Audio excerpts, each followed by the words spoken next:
Hello guys, आज हम पढ़ेंगे पवन तूफान और चक्रवात। ठीक है, हम सभी लोगों ने पेड़ों की पत्तियां वगैरह हिलते हुए देखा है, तो इससे पता चलता है कि हवा चल रही है यानी पवन है।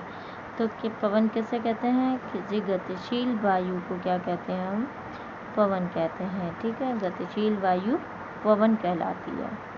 ठीक, अब वायु दाब डालती है। ठीक है, वायु क्या करती है? प्रेशर एक्सर्ट करती है, एयर प्रेशर एक्सर्ट करती है। तो हमने कई सारे एग्जाम्पल्स देखे हैं, जैसे अगर हम पतंग उड़ाते हैं और हवा की दिशा में उड़ाते हैं तो हमें आ रही पतंग आसानी से ऊपर उड़ जाती है। ठीक है, और हमें पतंग उड़ाने में क्या करती है? मदद करती है। और अगर हम विपरीत दिशा की ओर ले जाना चाहते हैं तो वो नीचे ढह जाती है यानी नीचे आ जाती है, मतलब हवा उसको साथ नहीं देती। ठीक है, ऐसे ही जब हम नदी में नाव से पवन की गति की दिशा की तरफ जाते हैं तो हमारा जाना आसान होता है। ठीक है, और जब हम पवन की विपरीत दिशा में जाते हैं तो जाना हमारा कठिन हो जाता है। अब साइकिल के टायरों में हवा तो हर कोई भरवाता है, तो साइकिल के टायर में हवा भरवाने पर वह टायर का आकार ले लेती है। क्यों ले लेती है? और उसमें हम क्या करते हैं, क्या मापते हैं? एयर प्रेशर ही मापता है। ठीक है, जो हवा भरता है वो क्या करता है? एयर प्रेशर ही मापता है। ठीक है, ऐसे ही अगर हम किसी एक डिब्बे में खूब गर्म पानी लें और उसके बाद उस पर ठंडा पानी डाल दें तो वो अपना आकार बदल देता है। ऐसा क्यों होता है? क्योंकि जो भाप होती है वो इसके अंदर क्या होती है? संघनित हो जाती है, और संघनित होने से उसका वायुदाब क्या हो जाता है? कम हो जाता है। बाहर के वायुदाब और भीतर के वायुदाब में अंतर हो जाता है।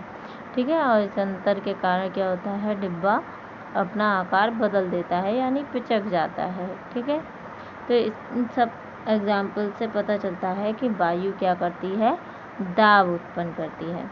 ठीक, बहुत ज़रूरी है कि वायु क्या करती है? दाब उत्पन्न करती है, ये हमें याद होना चाहिए। गतिशील वायु को पवन कहते हैं।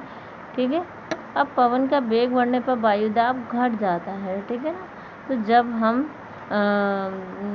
पवन का वेग बढ़ा देते हैं, मतलब उसकी वेलोसिटी इंक्रीज कर देते हैं, तो उसका एयर प्रेशर क्या हो जाता है? कम हो जाता है। ठीक है, इसके लिए भी कई सारे क्रियाकलाप हैं। अगर हम कोई एक शीशी लें और उस शीशी के आगे कागज़ की एक छोटी सी बॉल बना के डालें और उस शीशी के मुंह के आगे फूंक मारें, तो क्या होता है कि ये बॉल अंदर जाने की बजाय पूरा अंदर न जा कर के बाहर लौटती है। क्यों?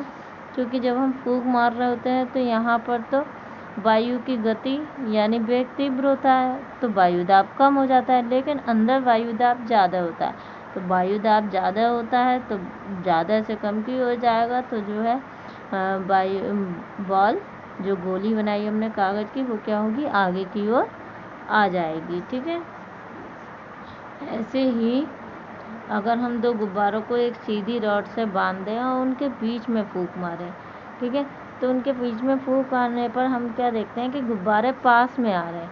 अब पास में आ रहे हैं, देखो फूंक मारने से दूर जाना चाहिए था, पास में आ रहे हैं। ये ऐसा होता है क्योंकि जब हम फूंक मारते हैं तो वायुदाब कम हो जाता है, वायुदाब कम हो जाता है तो गुब्बारे पास में आने लगते हैं। ठीक है, ऐसे ही स्ट्रिप लें और उस स्ट्रिप पर फूंक मारने की कोशिश करें तो वो फूंक क्या होती है?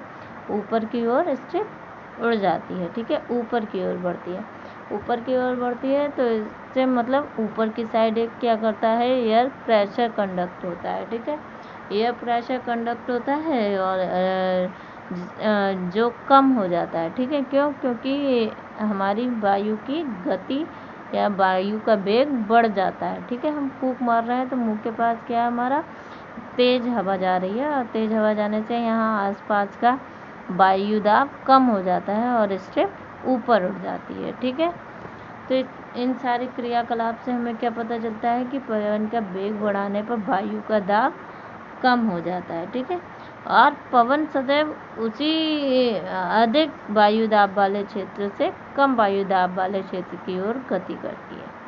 ठीक है, अधिक वायुदाब वाले क्षेत्र से कम वायुदाब वाले क्षेत्र की ओर गति करती है। तो जितना अंतर अधिक होगा पवन का वेग उतना ही अधिक होगा। ठीक है, वायु दाबों के बीच में जितना अंतर अधिक होगा उतना ही उनका वेग अधिक होगा। क्लियर। तो आगे है हमारा गर्म किए जाने पर वायु का प्रसार होता है। ठीक है ना, मतलब अगर हम गर्म करते हैं तो वायु क्या होती है, इंक्रीज हो जाती है।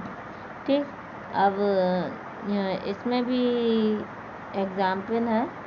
ठीक है, तो हमने क्या किया है कि एक नली टाइप की समझ लो और उसमें एक गुब्बारा बांध दिया है। ठीक है, और इस गुब्बारे को ऐसे ही क्वथन नली के मुख पर बांध कर रखा है खाली। ठीक है, उसके बाद इसमें हमने गर्म जल नीचे भर रखा है और गुब्बारे को बांध दिया है। ठीक है, इसमें हमने ठंडा जल लिया है और गुब्बारे को बांध दिया है। ठीक, तो हम देख रहे हैं कि गर्म जल वाली वायु क्या करती है कि गुब्बारे को ऊपर की ओर फुला रही है। ठीक है ना, तो इससे क्या हो रहा है कि गर्म किए जाने पर वायु का प्रसार हो रहा है, इससे क्लियर हो रहा है। ठीक है, और ठंडा करने पर वायु का अंदर की ओर जा रहा है। ठीक, और जब हमने कुछ नहीं किया तो वो अपनी स्थिति में जैसे लटका हुआ है वैसे ही है। एक दूसरा एग्जाम्पल है। ठीक है, हम लोगों ने दीपावली वगैरह पर वो कागज़ की पन्नियों और उसके अंदर बत्ती जलती हुई देखी होगी ना कि दीपक, तो वो कैसे उड़ता है। अब उसके अंदर हम क्या करते हैं कि वही मोमबत्ती वगैरह कुछ जला के रखते हैं, वो कागज़ की सी थैली होती है। अब उससे क्या होता है, उसके अंदर गर्म हवा भर जाती है।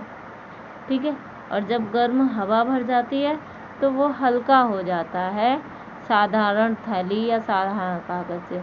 जब हल्का हो जाता है तो हल्का उसका वायु जो आसपास का एरिया होता है वो कम हो जाता है और हल्का होने से वायु का प्रसार होता है और वो थैली आसमान में उड़ जाती है। ठीक है ना, तो इसका एक एग्जाम्पल हम ऐसे भी देख सकते हैं। एक तराजू की तरह एक डंडी ले लें और उस पर 2 कागज़ की थैलियाँ या कागज़ के 2 जो कप आते हैं चाय या कॉफ़ी वाले, उनके बांध दें एक बहुत पतली डोरी से, और एक के नीचे मोमबत्ती जला दें और एक ऐसे ही रख दें। तो हम देखेंगे जिस कप के नीचे हमने मोमबत्ती जलाई है, ठीक है, वो क्या होता है, जब उसमें से हवा मतलब